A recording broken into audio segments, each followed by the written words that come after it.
We have listened to the wisdom in an old Russian maxim. Dovyai no provyai.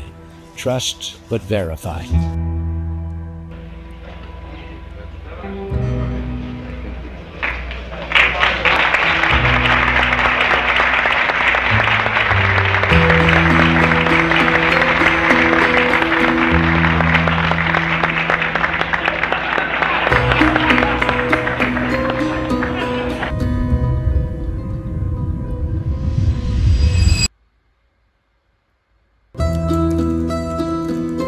Les gentils finissent premiers. Le 16 juillet 1945, le projet secret des plus grands savants d'Europe et d'Amérique touche à sa fin. 20 jours plus tard, la ville d'Hiroshima subit leur création. Puis vient au tour de Nagasaki de finir en cendres. Le Japon capitule, c'est la fin de la Seconde Guerre mondiale, c'est aussi le début de la suprématie américaine. Les Alliés célèbrent la victoire, mais un homme la célèbre amèrement. John von Neumann. Engagé pour le projet Manhattan à l'origine de la bombe atomique, Neumann est un génie hongrois. Surnommé le Martien pour ses capacités intellectuelles hors normes, il développe des théories révolutionnaires, non seulement en mathématiques et physique nucléaire, mais aussi en économie. Mais lors de la création de la bombe atomique à Los Alamos, il collabore à son insu avec un espion communiste, le physicien allemand Klaus Voss. Alors le jour de la victoire, il pressent le pire.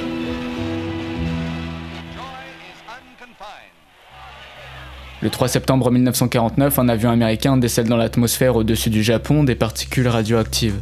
Leur durée de vie est de quelques mois seulement.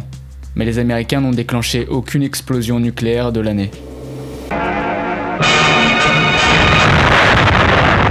L'URSS a la bombe. 5 jours plus tôt, l'URSS testait sa première bombe atomique au Kazakhstan. Un bruit assourdissant et une lumière aveuglante sonnant la mort du monopole atomique américain et la naissance de la plus grande menace pour la survie de l'espèce humaine. Des stratégies surviennent alors pour maintenir désespérément la suprématie américaine. Par exemple, agresser pour assurer la paix. C'est une stratégie mise sur la table par le secrétaire d'État de la marine américaine, Francis Matthews. Une proposition soutenue par John von Neumann. Il anticipe depuis plusieurs années une guerre nucléaire inévitable entre la Russie et les États-Unis.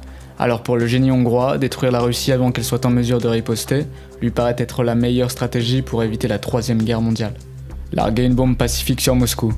Une stratégie comme en 1945 finalement. Mais l'Amérique ne passe pas à l'action et rapidement la question ne se pose plus. Les Russes détiennent de quoi anéantir l'Amérique. Chaque attaque recevra une riposte de force égale ou supérieure. Alors dans ces conditions, comment éviter la fin du monde ?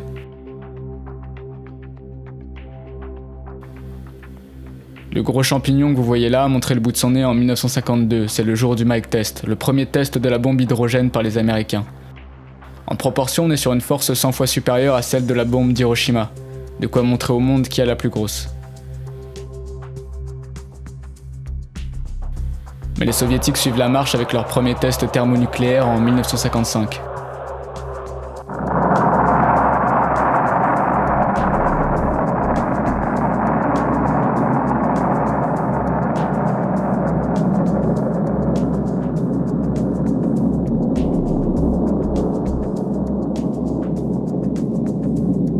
Que la santé des habitants du coin au Kazakhstan a bien ressenti.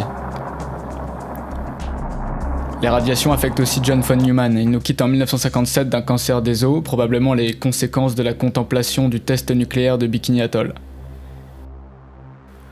Mais la course nucléaire ne s'arrête pas là chez les hommes rationnels. L'équilibre de la terreur n'a trempé que son petit doigt de pied dans la merde. Les Américains et les Soviétiques, assoiffés de domination, détonnent en 1958 plus de 70 bombes.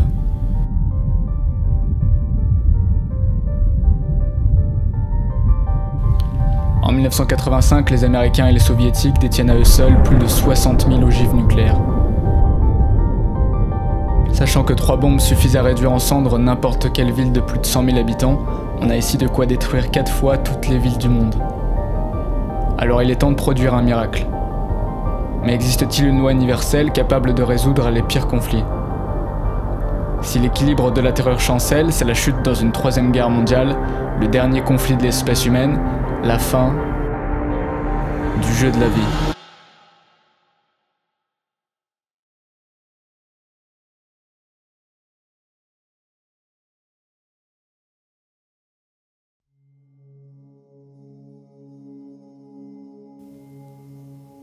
John von Neumann s'aperçoit tôt que la vie est comparable à un jeu. Un jeu dans lequel les joueurs, contrairement aux atomes, sont d'une nature intéressée et anticipent les actions des autres joueurs pour satisfaire leurs intérêts. Le jeu de la vie mérite donc une science mathématique différente. Il décide de l'appeler la théorie des jeux.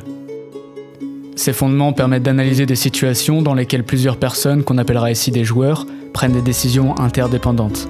Comme au poker, chaque joueur est obligé de considérer les options de décision et de stratégie des autres joueurs pour formuler sa propre stratégie et satisfaire ses propres intérêts. La solution à chaque situation, qu'on appellera ici un jeu, correspond aux décisions optimales que les joueurs doivent prendre pour obtenir les meilleures conséquences possibles, même si leurs intérêts peuvent être différents. Dans notre cas d'étude, les joueurs sont l'URSS et les États-Unis, se disputant le pouvoir dans un jeu nucléaire capable de maintenir la paix ou détruire le monde. Chaque décision impacte l'équilibre de cette terreur funambule, tenant parfois seulement sur un bout d'orteil. Mais maîtriser cette nouvelle science, la théorie des jeux, c'est détenir les solutions à tous les conflits. On part ici l'explorer ensemble pour y trouver le comportement à adopter pour sortir victorieux non seulement de ce jeu nucléaire, mais tout simplement du jeu de la vie.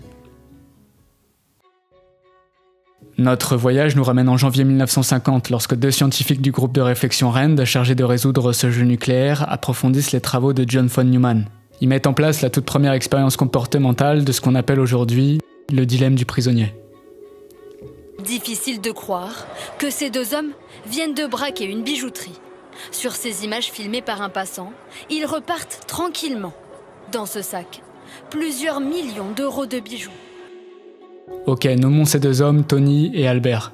Imagine que tu es Tony et que t'as pas de lien d'affection ou d'amitié avec Albert. Mais toi et Albert êtes arrêtés par la police et séparés dans des salles d'interrogatoire. On vous laisse 2 choix, coopérer en gardant le silence ou trahir en dénonçant le partenaire. Si vous trahissez tous les 2, vous êtes condamnés chacun à 5 ans de prison. Si vous coopérez, vous êtes libre tout de suite. Mais si l'un de vous trahit tandis que l'autre coopère, le traître est libéré et le coopérateur est condamné à 20 ans de prison. Dans cette situation, tu gardes le silence ou tu dénonces Albert. Le dilemme du prisonnier se pose parce que le meilleur choix individuel pour chaque prisonnier est de trahir l'autre, même si la coopération leur serait bénéfique à tous les 2. Malgré l'incitation à coopérer, l'absence de communication conduit les 2 prisonniers, 2 hommes rationnels, à choisir la trahison si le jeu n'est joué qu'une seule fois. Alors ils finissent comme des cons avec 50 tôles chacun, la situation sous-optimale alors qu'ils auraient pu s'en sortir sans peine de prison en coopérant. Mais ici, Tony prévoit correctement le choix de trahir d'Albert et Albert anticipe la trahison de Tony. Chaque joueur maximise son gain car si l'un des joueurs décide de changer de stratégie pour coopérer, alors il prend 20 ans de prison au lieu de 5. Cette situation est appelée l'équilibre de Nash. Dans notre jeu nucléaire, on l'appelle l'équilibre de la terreur.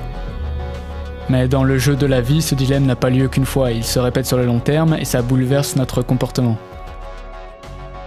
Le coyote et le blaireau sont 2 prédateurs différents mais il leur arrive de chasser ensemble. Le blaireau déloge les proies sous terre et le coyote récupère celles qui s'échappent à la surface. Si ce type de coopération n'avait lieu que sur une journée, alors le coyote pourrait décider de maximiser son bénéfice et trahir le blaireau, en abusant de son aide pour récupérer plein de proies avant de s'enfuir en laissant le blaireau seul, démuni. Ce serait la solution la plus rationnelle pour que le coyote maximise ses intérêts. Mais dans le monde sauvage comme dans notre civilisation, les animaux se côtoient jour après jour. Le dilemme du prisonnier n'a pas lieu qu'une seule fois, mais il se répète sur des périodes de temps indéfinies. La nature a favorisé ces mécanismes évolutifs de coopération répétés sur le long terme. Si le coyote décide de trahir au lieu de coopérer, le blaireau risque de le trahir la prochaine fois. Sauf si c'est un blaireau. Bref, malheureusement dans notre monde, la confiance est rare, donc on n'est jamais à l'abri d'une trahison. Alors si le dilemme se répète indéfiniment, quelle est la meilleure stratégie à adopter pour maximiser ses gains individuels sur le long terme? En 1980, un tournoi est organisé par le scientifique Robert Axelrod pour trouver la réponse. Il fait venir les plus grands théoristes avec chacun une stratégie unique en main. Chaque stratégie prend la forme d'un programme informatique. Des lignes de code confient un comportement particulier à un avatar. Chaque avatar s'affronte dans une longue série du dilemme du prisonnier afin d'établir quelle stratégie est la meilleure. Pour simplifier le jeu, au lieu des années de prison, Axelrod décide de fonctionner sous forme de points. Ici, pour rendre le jeu plus concret, on va remplacer les points par de l'argent. Donc si les 2 se trahissent, ils gagnent 100 €. Si les 2 coopèrent, alors ils remportent 300 € chacun. Mais si l'un trahit et l'autre coopère, alors le traître gagne 500 € et l'autre, rien du tout. La stratégie gagnante est celle ayant obtenu le plus d'argent après avoir affronté tout le monde. Afin d'être sûr que le résultat est fiable, le tournoi est répété 5 fois. 15 avatars, des plus fourbes aux plus gentils, s'affrontent dans ce tournoi. On retrouve Davis, qui coopère les 10 premières fois, mais si tu le trahis ensuite, alors elle te trahira tout le temps. Joss, lui, te trahira 10% du temps si tu coopères, mais si tu le trahis une fois, alors elle te trahira tout le temps ensuite. Grudger, lui, coopère tout le temps, mais si tu le trahis une fois, alors elle te trahira à chaque fois ensuite. Je te passe des stratégies beaucoup plus complexes et fourbes participant à la compétition. Alors selon toi, quelle stratégie triomphe? Après que tous les compétiteurs se soient affrontés, le classement fut publié. Bizarrement, la stratégie ayant remporté le plus d'argent est la plus simple. La stratégie œil pour œil. Elle coopère dès le début puis reproduit ce que son adversaire a fait dans le tour d'avant. Si tu trahis œil pour œil, alors elle te trahit au tour suivant. Si tu coopères ensuite, alors elle coopère au tour suivant. Elle rend coup pour coup. Par exemple, quand œil pour œil affronte Joss, alors il coopère d'abord puis Joss le trahit au 8e tour. Du coup, ils se trahissent ensuite durant tout le jeu restant. Des trahisons répétées qu'on observe finalement dans notre jeu nucléaire et la plupart des jeux politiques. Mais dans ce jeu comme dans la vie, tout le monde joue avec tout le monde. Alors même si œil pour œil a gagné peu d'argent avec Joss, ses nombreuses coopérations avec les autres joueurs lui ont permis de gagner beaucoup plus d'argent que tous les autres joueurs et gagner le tournoi. Axelrod a organisé un autre tournoi par la suite avec d'autres stratégies et quelques nuances. Le premier tournoi contient 200 tours, mais le deuxième tournoi n'a pas de nombre de tours connu à l'avance. Parce que pour maximiser la probabilité de coopération sur le long terme, il est préférable de ne pas donner de date de fin à un jeu. S'il y a une date de fin au jeu, alors un des joueurs peut trahir l'autre afin de maximiser ses gains au dernier tour, sans risquer de représailles. Alors que s'il ignore quand termine le jeu, par précaution il coopère puisqu'il a besoin de l'autre pour maximiser ses gains, au risque de recevoir une contre-attaque. Mais malgré cette nuance du nombre de tours, le même phénomène a pu être observé. Le classement fut publié. Les comportements en haut du classement sont gentils, avec à sa tête œil pour œil. Les comportements vicieux et méchants, c'est-à-dire qui trahissent les premiers, finissent derniers. Donc les gentils finissent premiers. Mais uniquement lorsqu'ils partagent 3 qualités. La riposte. Au-delà d'être gentil, il faut riposter. Si l'adversaire te trahit, il faut contre-attaquer, ne pas se laisser faire. Se laisser faire, c'est toujours coopérer. Coopérer lorsqu'on est trahi, c'est jouer les victimes. Le pardon, les meilleures stratégies pardonnent, elles sont pas rancunières. Si tu trahis œil pour œil, alors elle te trahira uniquement au tour suivant, en guise de contre-attaque. Et coopère ensuite, sauf si tu recommences. Mais attention, parce que dans le monde réel, nos choix peuvent être perturbés par des erreurs et des malentendus. Il est parfois dur de savoir si une action donnée est une erreur ou un choix volontaire, et les conséquences peuvent être irréparables. Le 1er septembre 1983, un avion de ligne sud-coréen a survolé par erreur l'Union soviétique. Il a été abattu par les soviétiques, tuant les 269 personnes à bord. Les Américains et les Russes ont exprimé leur colère l'un envers l'autre, et ça a été une escalade brève mais brutale des tensions de la guerre froide. Donc en appliquant chacun la stratégie œil pour œil, une erreur ou un malentendu pourra déclencher une série de trahisons alternées infinies. C'est pour ça qu'Axelrod recommande d'appliquer la stratégie œil pour œil, en pardonnant 10% du temps en plus, pour briser les cycles interminables de trahison, sans pour autant devenir une victime.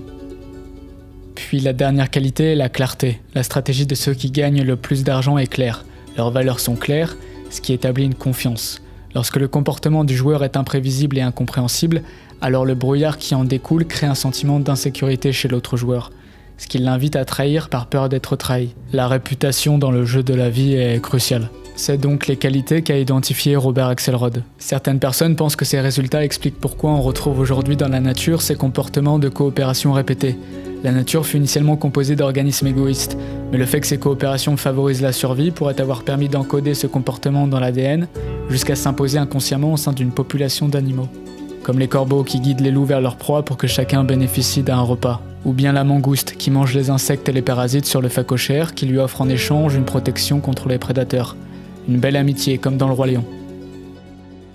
La vie est un jeu à somme positive. Pour gagner dans la vie, il n'est pas nécessaire de battre l'autre. Chacun peut gagner. C'est pour ça que la stratégie œil pour œil remporte le tournoi, même si elle gagne aucun dilemme du prisonnier. Œil pour œil ne peut que riposter ou coopérer, elle gagne jamais plus que l'autre. Elle se fait donc parfois niquer par quelques personnes fourbes, mais pourtant c'est elle qui finit avec le plus d'argent grâce à ses nombreuses coopérations fructueuses. C'est comme ça qu'à la fin des années 80, les États-Unis et les Soviétiques ont chacun réduit leur nombre d'ogives nucléaires. We have listened to the wisdom in an old Russian maxim. Ayant compris les lois du jeu de la vie, décidèrent de créer une série de dilemmes du prisonnier sur une période de temps indéterminée. Chaque dilemme consistant en un désarmement de quelques bombes nucléaires accompagné d'une vérification dans le camp adverse pour s'assurer de la coopération mutuelle. Doviai no proviai. Trust but verify. Назначение этого... На каждой встрече вы это повторяете. You repeat that at every meeting.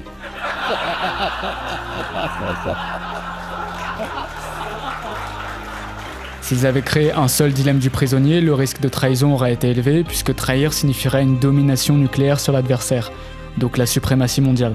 Ce dilemme aurait donc probablement conduit à une trahison mutuelle par peur de perdre, ce qui aurait prolongé la course à l'arme nucléaire. Ces désarmements ont donc installé un climat pacifique. Nos décisions ont un grand pouvoir dans notre vie et celle des autres. Sur le long terme, elles peuvent transformer pour le mieux notre monde à tous, à condition qu'on retienne bien la leçon d'Axelrod. Les gentils finissent premiers, à condition qu'ils ripostent lorsqu'ils sont attaqués et pardonnent de temps à autre, mais surtout qu'ils soient clairs sur leur stratégie et leurs valeurs, dans les paroles comme dans l'action. Le jeu de la vie est un jeu infini, c'est pas un jeu fini. Il s'agit pas de battre l'autre, mais de coopérer pour tous gagner sur le long terme. Chacune de nos décisions crée notre réputation. Si on n'est pas clair sur nos valeurs, si nos actions nous rendent imprévisibles, alors l'incertitude engendrée chez les autres fragilise la confiance et donc la qualité de nos coopérations présentes et futures. C'est pour ça qu'il est souvent préférable de ne pas maximiser nos intérêts dans certaines situations. Le but est d'agir en accord avec nos valeurs pour assurer une confiance à long terme avec nos autres relations et ainsi prospérer. Ça vaut dans toutes les relations et activités, qu'elles soient politiques, familiales ou professionnelles. C'est l'erreur qu'ont fait les États-Unis en annonçant leur victoire après la chute du mur de Berlin, comme s'ils jouaient à un jeu fini. Dans le jeu de la vie, certains joueurs tombent et d'autres les remplacent. Pour prospérer, il faut donc rester clair sur ses valeurs et jouer au jeu infini. Les valeurs des États-Unis sont notamment la démocratie, les droits humains et la stabilité. Mais lorsque les États-Unis envahissent l'Irak en 2003, les scandales liés à l'instabilité engendrée et aux tortures accouchent d'une incertitude quant aux valeurs américaines. Lorsque les États-Unis n'interviennent pas en Syrie pour faire respecter leurs principes et s'opposer clairement à la tyrannie, la confusion s'installe. En satisfaisant leurs intérêts court terme avant leurs valeurs, ils deviennent imprévisibles, ce qui fragilise la confiance, donc les coopérations présentes et futures, de quoi leur nuire sur le long terme.